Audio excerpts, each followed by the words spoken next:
ये सिर्फ एक साजिश थी, एक षड्यंत्र था, खुद की कुर्सी बचाए रखने का। तत्कालीन मुख्यमंत्री अशोक गहलोत ने अपनी कुर्सी को बचाए रखने के लिए ये पटकथा पूरी की पूरी रची, ये षड्यंत्र रचा। उन्हें सबसे बड़ा खतरा थे सचिन पायलट कि कहीं ऐसा नहीं हो कि मेरी कुर्सी छिन जाए और सचिन पायलट को मुख्यमंत्री बना दिया जाए। सचिन पायलट मेरी चुनी हुई सरकार को गिराने की भारतीय जनता पार्टी के लोगों के साथ मिलकर साजिश रच रहा है। ये गद्दार है, ये निकम्मा है, नाकारा है, वो सारे शब्द आप सभी लोगों ने सुने थे। तो ये वो व्यक्ति हैं जिन्होंने सिर्फ अपने आप को बचाए रखने के लिए ये पूरा नाटक रचा। साइड के विधायक हों या विपक्ष के विधायक हों, सभी को सर्विलांस पे ले रखा था। सभी के फ़ोन्स में आपस में क्या वार्तालाप होते हैं, उन तक को सुना करते थे। कोई घटना नहीं हुई, ना तो कोई खरीदा गया, ना कोई बिका। ये तो सिर्फ जुमले हैं कि विधायकों को खरीदा जा रहा था, खरीद-फरोख्त की जा रही थी। कोई ना बिका, ना किसी को खरीदा गया। सिर्फ रोज़ाना नए-नए तरह के शब्दों को लाकर जुमला गढ़ते हैं कि ये तो थ्योरेटिकल, प्रैक्टिकल किस चीज़ में उलझाना चाहते हैं आप प्रदेश की जनता को क्यों गुमराह करना चाहते हैं? थ्योरेटिकल नहीं थी। लेकिन अरे हाईकोर्ट में भई आपने तो केस दर्ज करवाए थे ना। आपने सिर्फ माहौल बनाया कि मेरी सरकार गिर रही है, मेरी सरकार गिर रही है और आपने माहौल बनाकर आला कमान तक ये स्पष्ट संदेश देने का प्रयास किया कि मेरी वो सरकार बच गई जो नहीं गिर रही थी। स्वार्थी, ये वो व्यक्ति हैं जो अपने स्वार्थ के लिए किसी भी हद तक जा सकते हैं। अपने ही व्यक्ति के खिलाफ किसी भी हद तक पहुंच सकते हैं और वो आपने देखा भी। लेकिन मैं महाभारत का अभिमन्यु बनकर उस चक्रव्यूह में शहीद नहीं हुआ, क्योंकि आप तो जुमलेबाजी करते हैं। बने रहने के लिए वो कुछ भी बोलते हैं, उन्हें ये होश ही नहीं है, उन्हें ये पता ही नहीं है कि वो कब क्या बोलते हैं, क्योंकि कल को फिर वो कह देंगे कि वो तो मेरा कैज़ुअल कमेंट था। देखिए, आप इसको इस तरीके से लीजिए कि मेरी सरकार का इकबाल कितना बुलंद था कि पेपर को खरीदने के लिए मेरे पीएसओ को भी पैसे देने पड़े। पहली ही लाइन में एक बार कहते हैं कि हाँ, मुझे जानकारी है कि हाई कोर्ट ने वो एफआईआर क्वैश कर दी। फिर दूसरी लाइन में बोलते हैं कि भई एफआईआर का तो कोई मतलब ही नहीं रह जाता। मैंने हर बार चैलेंज करके कहा कि आप इन कुछ सवालों का जवाब दीजिए। जब भी वो झूठ बोलेंगे, उसका मैं जवाब दूँगा। लोग बात कह रहे हैं कि सचिन पायलट और अशोक गहलोत जब एक फ्रेम में नजर आते हैं तो राजस्थान में इन दोनों को कोई भी बीट नहीं कर सकता। लेकिन फ्रेम में एक नज़र आना ज़रूरी नहीं है ना, वास्तविकता में एक होना ज़रूरी है। तो उनके पिताजी के लिए जो नहीं है दुनिया में, उनके लिए भी उन्होंने कैसे-कैसे अपशब्द बोले, तो हमसे ज़्यादा कौन जानता है उन्हें। तो ये जो बातें हैं कि अब वो एक मंच पे दिखाई देते हैं, अपने आलाकमान को धोखा दे चुके हैं, अपनी पार्टी को जिस पार्टी ने उन्हें प्रदेश का 3 बार मुख्यमंत्री बनाया और जो पार्टी उन्हें राष्ट्रीय अध्यक्ष बनाना चाहती थी, उस पार्टी को वो धोखा दे चुके हैं। मोबाइल्स को, उनके फ़ोन्स को सर्विलांस पे लिया हुआ था और आप बड़े चटखारे ले लेकर उनकी बातचीत सुना करते थे कि वो किससे बात कर रहे हैं, किससे नहीं कर रहे हैं। तो मैंने भी तो उन पे भरोसा किया था कि इस मामले में जीवन में कभी भी मुझे अकेला नहीं छोड़ेंगे और मेरे ऊपर आँच नहीं आने देंगे। उन्होंने मुझे पूरी तरह से अकेला छोड़ दिया और कहा कि अब तुम जानो और तुम्हारा काम जाने। साल 2020 राजस्थान की राजनीति के लिए एक सियासी बम फटने जैसा रहा, जो उसने अशोक गहलोत गुट और सचिन पायलट गुट को लेकर, चाहे विधायकों की खरीद फरोख्त का मामला हो, चाहे फिर सरकार गिराने को लेकर हो, इस राजनीति ने राजस्थान नहीं वरन दिल्ली की राजनीति को भी गरमा दिया था। लेकिन कल अशोक गहलोत ने एक बयान कहा, हाईकोर्ट ने जो आदेश दिया कि जो सरकार गिराने की जो षड्यंत्र था वो पूरी तरह से नकार दिया है। यानी कि उसके बाद अशोक गहलोत ने कहा कि जो मेरी सरकार गिराने की जो साजिश थी वो परमानेंट थी, ना कि थ्योरिकल।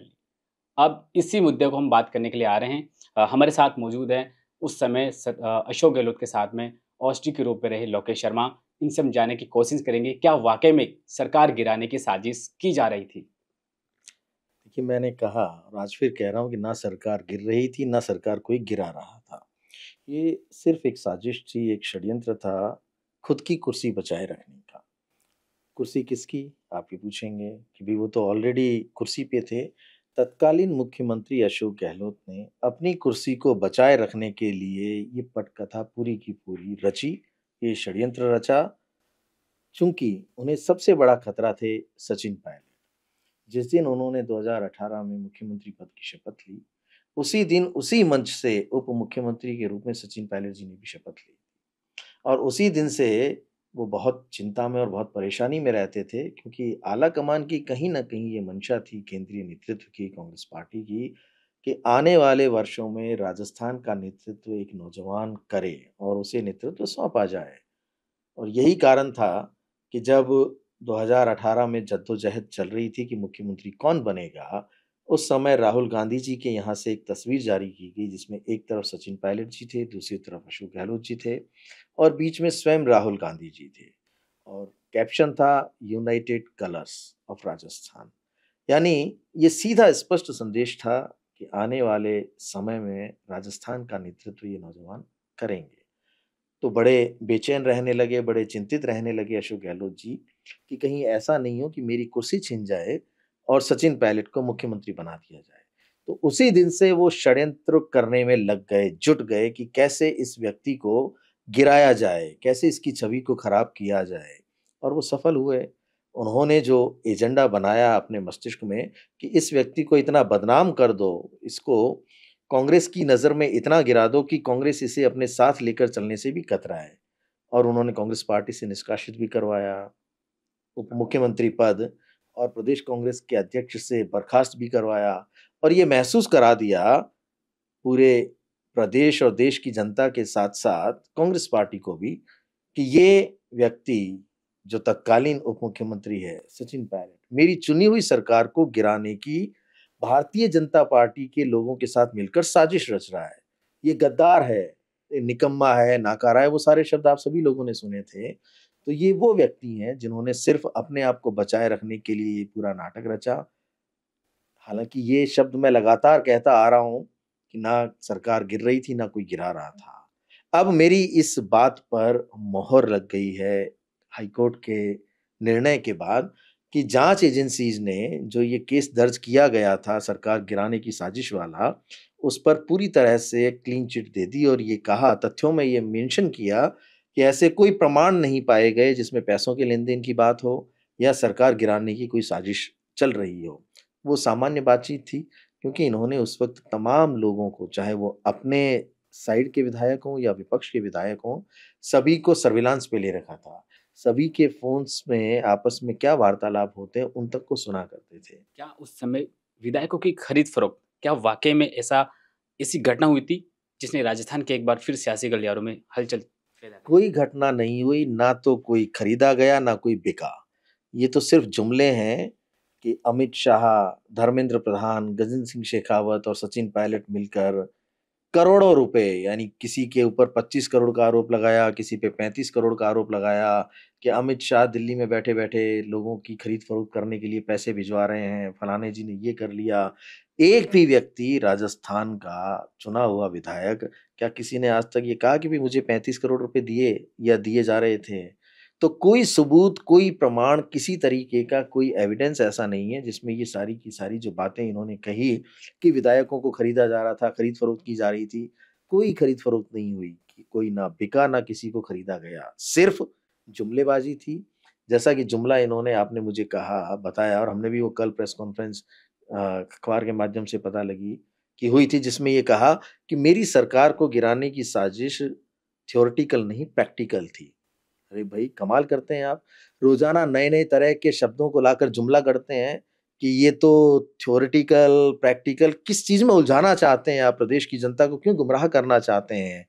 क्यों प्रदेश के और देश के नौजवान लोगों को गुमराह करना चाहते हैं? ये बता कर के मेरी सरकार को गिराने की साजिश थी, वो प्रैक्टिकल थी, थ्योरेटिकल नहीं थी। लेकिन अरे हाईकोर्ट ने भई आपने तो केस दर्ज करवाए थे ना। आपने तो आपकी एसओजी ने राजद्रोह का केस दर्ज किया, उन लोगों के ऊपर जिनको कि आपने ये समझा कि ये सरकार गिराने की साजिश में है। फिर आपकी एसओजी ने एफआईआर लगा दी, केस वापस ले लिया। उसके बाद एसीबी में वो केस गया। अब जब हाईकोर्ट भी ये कह रहे हैं अपने निर्णय में उन तमाम तथ्यों के साथ ये बता रहे हैं कि ऐसी तो कोई प्रमाण ही नहीं मिले जो जाँच एजेंसीज़ ने हमें बताया तो एफआईआर को मंजूरी दे दी और अब ये क्लियर हो गया कि वो पूरी की पूरी जो भी पटकथा आपने लिखी थी वो बेनकाब हो गई। वो साजिश थी, वो पूरी की पूरी फर्जी थी, कोई सरकार आपकी नहीं गिर रही थी। आपने सिर्फ़ माहौल बनाया कि मेरी सरकार गिर रही है, मेरी सरकार गिर रही है और आपने माहौल बनाकर आला कमान तक ये स्पष्ट संदेश देने का प्रयास किया कि मेरी वो सरकार बच गई, जो नहीं गिर रही थी। ये सबको पता विधायकों लग की गया। खरीद-फरोख्त से लेकर मानेसर होटलों से लेकर क्या सचिन पायलट को कमज़ोर करने की कोशिश की जा रही थी? सीधे तौर पर निशाना तो वही थे। उन्हीं का तो बार-बार नाम लिया गया, गद्दार उन्हीं को बताया गया। तो ये जो सारा का सारा एक चक्रव्यूह रचा था, इसमें मुख्य टारगेट तो सचिन पायलट ही थे ना, और वो अपने एजेंडे में सफल रहे। करवा दिया ना, पार्टी से बर्खास्त करवा दिया, निकलवा दिया, इतना डैमेज कर दिया, इतना बदनाम करवा दिया। देखिए, राजनीतिक रूप से जो नुकसान तत्कालीन मुख्यमंत्री अशोक गहलोत ने सचिन पायलट जी का किया, उसकी भरपाई अब जीवन में कभी नहीं हो सकती। इतना बड़ा नुकसान उन्होंने उनका उस वक़्त में कर दिया था। 3 बार मुख्यमंत्री रहे, गरीबों का मसीहा भी कहा जाता है। ऐसी योजनाएँ जो कांग्रेस सरकार में आई, जो शायद बीजेपी की सरकार में नहीं आई हो। क्या लगता है इतनी साफ छवि होने के बाद ऐसी राजनीतिक षड्यंत्र पर आप क्या कहेंगे? स्वार्थी, ये वो व्यक्ति हैं जो अपने स्वार्थ के लिए किसी भी हद तक जा सकते हैं। अपने आप को बचाए रखने के लिए, अपने आप को बनाए रखने के लिए, अपने ही व्यक्ति के खिलाफ किसी भी हद तक पहुँच सकते हैं, और वो आपने देखा भी, अपनी ही पार्टी के एक नौजवान नेता को किस तरीके से डैमेज करने का प्रयास किया। इसी तरीके से आप देखिए कि सारा का सारा मसला जो फ़ोन टेपिंग से संबंधित था, वो मेरे सर पर उड़ेल दिया। मुझे उसमें दोषी बनाने के ऊपर तुल गए। वो तो मैं था, जिसने उस चक्रव्यूह में घुसना स्वीकार किया, जो चक्रव्यूह मौत की तरफ ले जाता है। लेकिन मैं महाभारत का अभिमन्यु बनकर उस चक्रव्यूह में शहीद नहीं हुआ। मैंने अपने बचाव का रास्ता अपनाया और मैं उस चक्रव्यूह से बाहर निकल कर आ गया। इसीलिए आज आपके साथ बैठकर मैं बात कर पा रहा हूँ। लोग कहते हैं कि लोकेश शर्मा बार-बार अशोक गहलोत को उस मामले को लेकर टारगेट कर रहे हैं। मैंने कभी टारगेट नहीं किया। मैंने हमेशा उनके कुछ भी बोलने के बाद, जो कि असत्य है, जो प्रदेश और देश की जनता को गुमराह करने वाला है, जो सच और तथ्य से बहुत परे है, क्योंकि आप तो जुमलेबाज़ी करते हैं। आप आरोप लगा के चल देते हैं, क्योंकि आपको पता है ना, देखिए अशोक गहलोत जी को ये बहुत अच्छे से पता है कि वो कुछ भी बोलेंगे, तो मीडिया में उन्हें जगह मिलेगी। मीडिया उनको छापेगा, उनके न्यूज़ चैनल्स पे उनकी खबरें लगेंगी, और वो यही तो चाहते हैं। बने रहने के लिए वो कुछ भी बोलते हैं, उन्हें ये होश ही नहीं है, उन्हें ये पता ही नहीं है कि वो कब क्या बोलते हैं। पिछले दिनों जोधपुर में उन्होंने कहा कि वर्तमान मुख्यमंत्री को हटाने की साजिश चल रही है, षड्यंत्र चल रहा है, जयपुर से दिल्ली तक सब उन्हें हटाने पे तुले हुए हैं, और मुझे पता है इस बात का। जब वो जयपुर आ गए और पत्रकारों ने उनसे पूछा कि भई आपने ये आरोप लगाया कि मुख्यमंत्री को हटाने की साजिश चल रही है, तो इस पे क्या कहेंगे? तो आपको पता है उनका जवाब क्या था? उन्होंने कहा कि मैंने तो कैजुअल कमेंट किया। 3 बार के मुख्यमंत्री ने, जिन्हें राजस्थान प्रदेश की राजनीति करते हुए 40 वर्ष हो गए, और प्रदेश का राजनीतिक ही नहीं, हर व्यक्ति उन्हें बहुत संजीदा समझता है। अगर वो ये कहें कि वो सारे के सारे बयान और आरोप तो मेरे कैजुअल कमेंट थे, तो चाहे वो बैठकर अब प्रेस कॉन्फ्रेंस करते हों, किसी भी तरह के आरोप लगाते हों, कौन भरोसा करेगा उनकी बातों पर? क्योंकि कल को फिर वो कह देंगे कि वो तो मेरा कैजुअल कमेंट था। जैसे कल उन्होंने कहा कि मेरे तो 80 पीएसओ होते हैं। और किसी ने देखा क्या उसको मेरे साथ, जब एक पत्रकार साथी ने उनसे सवाल पूछा कि भैया आपके पीएसओ को वो पेपर लीक वाले मामले में पकड़ा या कुछ हुआ, तो बड़ा ही उन्होंने गर्व महसूस किया ये कहते हुए, अरे! देखिए, आप इसको इस तरीके से लीजिए कि मेरी सरकार का इकबाल कितना बुलंद था कि पेपर को खरीदने के लिए मेरे पीएसओ को भी पैसे देने पड़े। यानी जो पेपर मेरी ही सरकार में लीक हो रहा है और मेरी जानकारी में लीक हो रहा है, वो भी बिना पैसे हमने अपने पीएसओ को नहीं दिया। वो उस इकबाल की गाथा गाना चाह रहे थे। तो इन्हें ये पता ही नहीं है कि वो क्या कहना चाहते हैं, क्या शब्द बोलना चाहते हैं। इसी तरीके से कल उन्होंने इस वाले मामले पे भी कहा जो आपने अभी हाई कोर्ट का ज़िक्र किया। वो कह रहे हैं भई एफआईआर लगाने से क्या होता है? हाई कोर्ट अगर क्वैश करता है तो इसका कोई मतलब होता है। पहली ही लाइन में एक बार कहते हैं कि हाँ, मुझे जानकारी है कि हाई कोर्ट ने वो एफआईआर क्वैश कर दी। फिर दूसरी लाइन में बोलते हैं कि भई एफआईआर का तो कोई मतलब ही नहीं रह जाता। तो आपकी एसओजी ने एफआईआर क्यों लगाई थी? उसी केस में, उसी तरह के सरकार गिराने वाले केस में आप जवाब दीजिए कि आपकी एसओजी ने क्यों एफआईआर लगाई थी? तो ये सारे जुमले हैं। देखिए, ये जानते हैं कि आज मैं जो बोलूँगा कल वो छप जाएगा, परसों फिर कुछ न कुछ असत्य और झूठ बोल देंगे। तो लोकेश शर्मा कभी भी उनके ऊपर टारगेट नहीं करता, उनको आरोपित नहीं करता, सिर्फ़ जवाब देता है। उनके एक्शन का रिएक्शन देता है। लोकेश शर्मा रिएक्ट करता है उन तमाम बातों पर जिनसे वो प्रदेश और देश की जनता को गुमराह करने का प्रयास करते हैं, झूठ बोलते हैं। मैंने हर बार चैलेंज करके कहा कि आप इन कुछ सवालों का जवाब दीजिए। आप प्रेस कॉन्फ्रेंस करते हैं, आपने आज तक जवाब नहीं दिया। ना मेरे किसी आरोप का आपने कभी खंडन किया, ना ये कहा कि लोकेश शर्मा झूठ बोल रहा है। आप कहिए ना आप मेरे ऊपर मानहानि का दावा कर दीजिए, केस दर्ज करा दीजिए कि मैंने कोई पेन ड्राइव नहीं दी लोकेश शर्मा को, ये झूठ बोलता है, ये पूरी तरह से झूठा है। आप बोल के देखिए। तो यही कारण है, जब भी वो झूठ बोलेंगे, उसका मैं जवाब दूँगा और मैं उनसे सवाल करूँगा कि आप प्रदेश को गुमराह करने का प्रयास क्यों कर रहे हैं? क्यों अपने आप को आज भी सच या अपने आप को सही साबित करने में लगे हुए हैं? जबकि अब तो दूध और पानी का पूर्व पानी है। मुख्यमंत्री अशोक गहलोत कह रहे हैं कि मेरी सरकार गिराने की कोशिश की जा रही थी, लेकिन हाईकोर्ट ने तो सरकार गिराने के षड्यंत्र को ही नकार दिया है। तो बिल्कुल सही कहा है। भई कोई भी षड्यंत्र के खिलाफ कोई सबूत तो होने चाहिए ना। वर्बली आप ये कह दो कि मेरी सरकार गिराने की साजिश चल रही है। साजिश तो आपने रची, अपनी ही सरकार को गिराने का जो ड्रामा आपने प्रदेश और देश के समक्ष प्रस्तुत किया, अब आप उसमें एक्सपोज़ हो गए हैं। अब आप कितनी भी फेस सेविंग कर लें, उसका कोई मतलब नहीं है। आप कितना भी जुमला दे दें कि वो थ्योरेटिकल था, ये प्रैक्टिकल है, ये प्रैक्टिकल है, वो थ्योरेटिकल था, इसका कोई मतलब नहीं रह जाता। जब निर्णय भी आ गया, जाँच एजेंसीज़ ने कह दिया कि सब कुछ फर्जी था, कोई प्रमाण और कोई साक्ष्य नहीं मिले, तो पूरी तरह से ये मामला झूठा और फर्जी था। अब तो सबके समक्ष है ना, अब आप कितना भी इस बात को दबाने का या ढकने का प्रयास कर लें, अब कुछ होने जाने वाला नहीं है। क्या शीर्ष नेतृत्व में सचिन पायलट की छवि आज भी क्या अशोक गहलोत के करीब मानते हैं? क्योंकि अब सचिन पायलट और अशोक गहलोत मिलने के बाद कैसे इन दोनों के संबंध देखते हैं?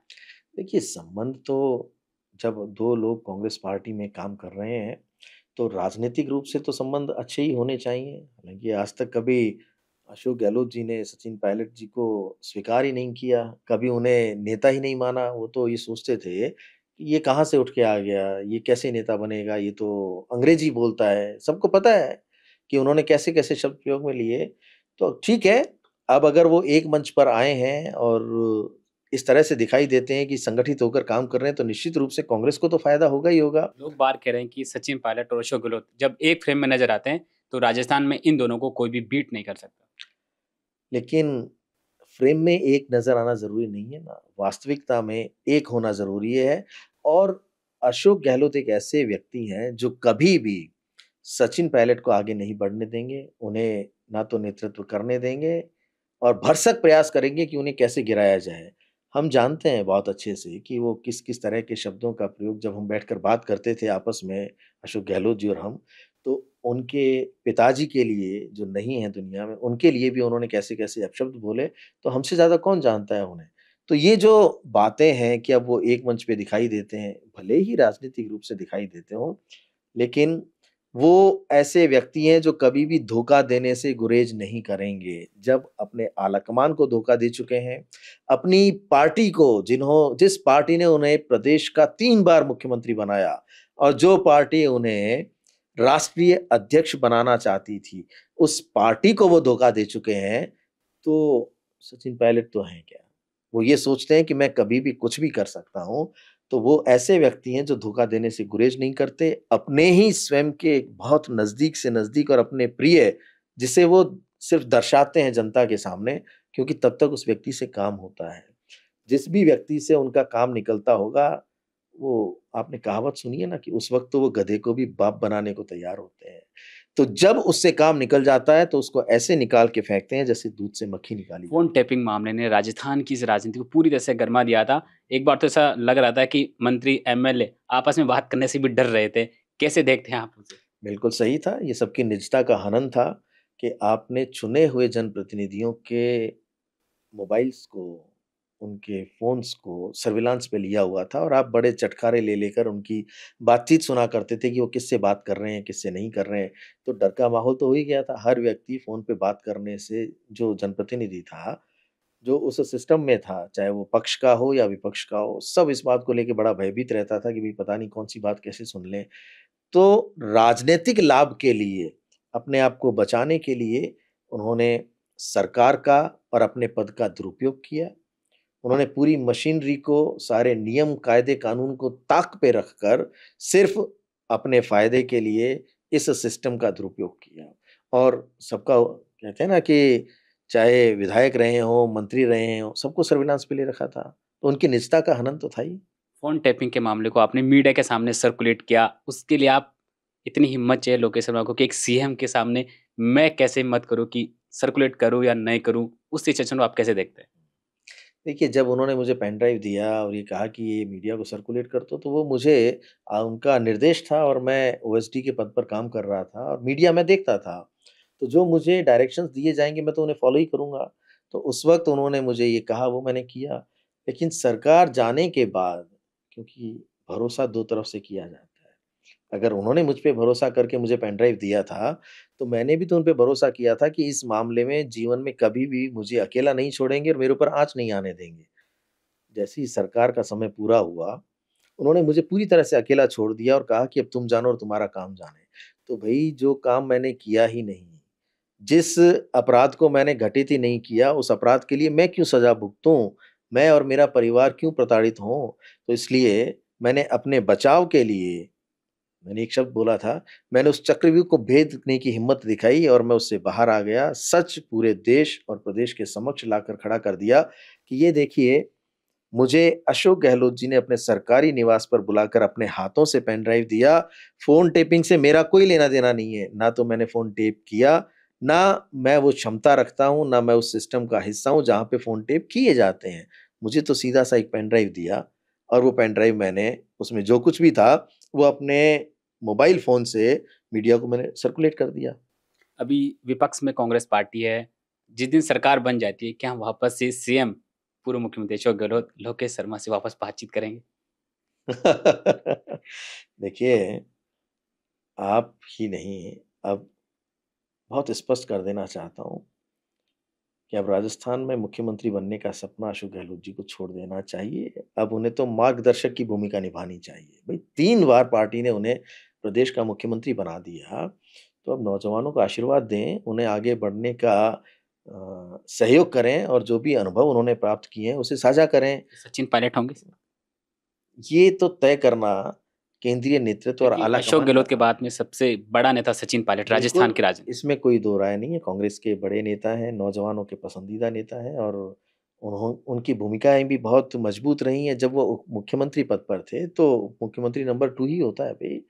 तो अगर ऐसा ये मन में धारण कर लें अशोक गहलोत जी कि भई अब तो मुझे मार्गदर्शक की भूमिका में आना चाहिए, तो मुझे लगता है कि उनका सम्मान और बढ़ेगा।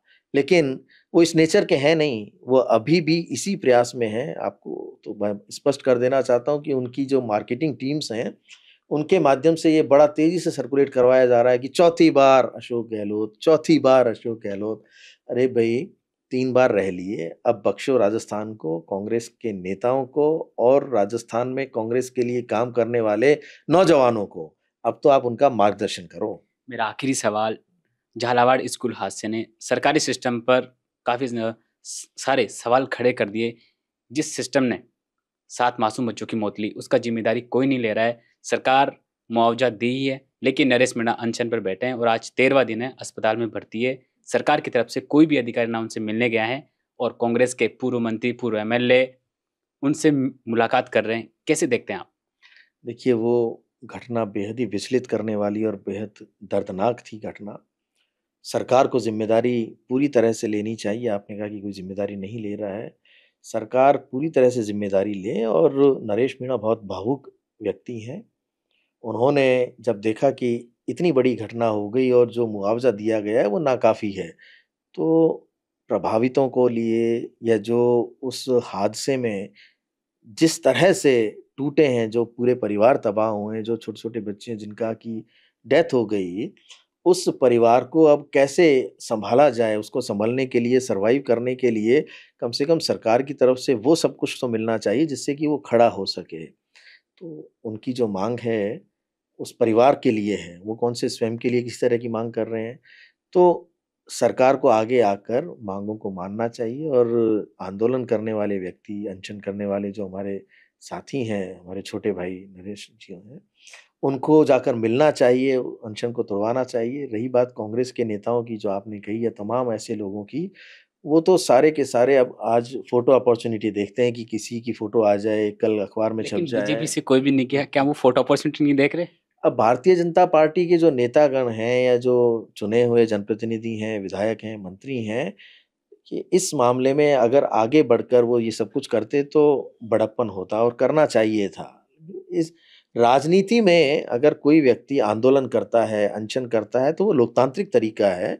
उस लोकतांत्रिक तरीके को करने वाले व्यक्ति को तो सम्मान दिया जाना चाहिए, उसकी बात को मानना चाहिए, सुना जाना चाहिए। अगर वो जनहित के लिए है, किसी के लिए कर रहा है, तो इन्हें जाना चाहिए था। सरकार को आगे बढ़कर अब ये कदम उठाना चाहिए। ठीक है, विपक्ष के तो तमाम लोग जाएँगे। राजेंद्र गुड़ा तो ये कह रहे हैं कि इस मामले को लेकर कांग्रेस के नेता जो अब मिलने हॉस्पिटल पहुंच रहे हैं, धरने पर पहुंच रहे हैं, अगर वो पहले नरेश मीणा से मिल जाते तो शायद झालावाड़ स्कूल पर सरकार झुक जाती।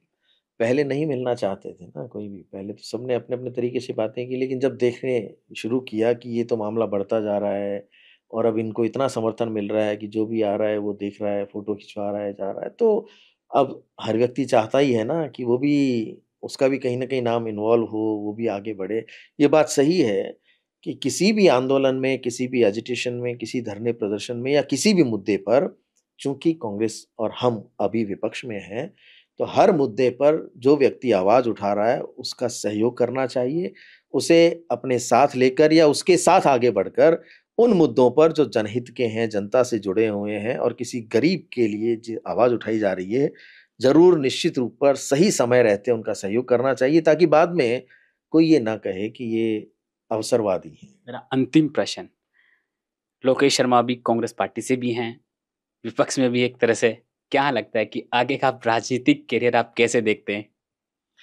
देखिए, मैं कांग्रेस में हूँ, कांग्रेस के लिए काम कर रहा हूँ और मेरी विचारधारा, मेरा परिवार पूरी तरह से कांग्रेसी है।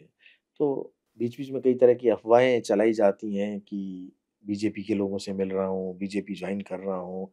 ये कोरी अफ़वाहें हैं। देखिए, अगर मुझे बीजेपी जॉइन करनी होती, तो जब राजस्थान में विधानसभा चुनाव थे तभी कर लेता। तब कोई न कोई मुझे किसी रूप में नेगोशिएशन करके मैं जो कुछ भी करना चाहता था, उसके अनुसार तो मुझे मैं वहाँ माँग रखता कि मैं ये सब कुछ कर दूँगा, आप मुझे टिकट दीजिए। लेकिन उस दिशा में नहीं जाकर मैं कांग्रेस पार्टी के लिए लगातार काम कर रहा हूँ और मेरा प्रयास यही है कि आने वाले समय में राजस्थान में कांग्रेस कैसे मजबूत हो, कैसे नौजवान कांग्रेस के साथ जुड़ें। क्योंकि ये ज़रूरी है कि उन तमाम मठाधीशों को जो कांग्रेस को जेब में लेकर चलते हैं, जो सोचते हैं कि हम ही कांग्रेस हैं, अब उन्हें घर बिठाने का समय आ गया है। और ये लोकेश शर्मा करके रहेगा कि जो भी व्यक्ति ये समझता है कि मेरे बिना कांग्रेस नहीं चलती, उसे हर हाल में घर बिठाएगा और हर उस नौजवान को आगे लाने के लिए उसका सहयोग करेगा जिसके अंदर काबिलियत है, जिसके अंदर दमख़म है और जो कांग्रेस की रीति-नीति और कांग्रेस के सिद्धांतों को आगे ले जाकर कांग्रेस को मजबूत करना चाहता है, उसके साथ कंधे से कंधा मिलाकर चलेगा और पार्टी को वापस इस प्रदेश में सत्ता में लाने के लिए जी-जान से लगा रहेगा।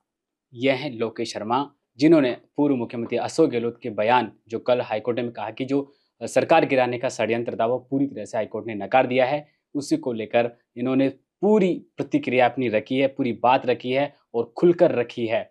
अब देखने वाली बात होगी, अशोक गहलोत ने जो कल बयान दिया था कि जो सरकार गिराने का षड्यंत्र प्रैक्टिकल था और थ्योरेटिकल की नहीं था। अब उसके बाद क्या होगा, क्या नहीं होगा, लेकिन हाईकोर्ट ने तो पूरी तरीके से साफ तौर पर नकार दिया कि सरकार गिराने का कोई भी षड्यंत्र नहीं रचा जा रहा था। कैमरामैन लक्ष्मी नारायण के साथ में राकेश लबानिया, भारत रफ्तार।